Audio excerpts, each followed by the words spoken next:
Welcome back to our Repricer demo playlist. In this video, we're just going to get started introducing you to Repricer itself. Once you've logged into your account after you've completed your initial setup, you'll visit our dashboard. Think of our dashboard as the nerve center of your Repricer account.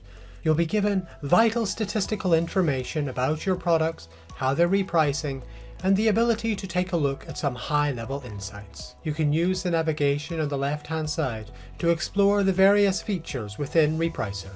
On the top right, you'll also find some additional account controls, help information, and notifications.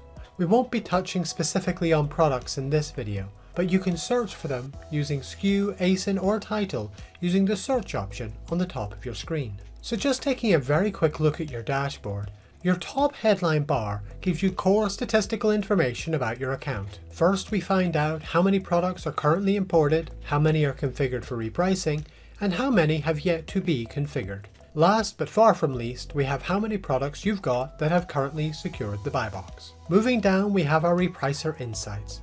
These insights will give you a high-level view on your account and how it's performing in various areas. I won't go through each in turn, but I would encourage you to explore them and take a look. And then we have our Profitability Chart. What it does is it breaks down the profitability of your products if you set cost prices. If you'd like a more detailed breakdown of our dashboard, we have a video just for that here on the channel.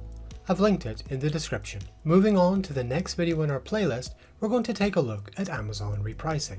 See you there!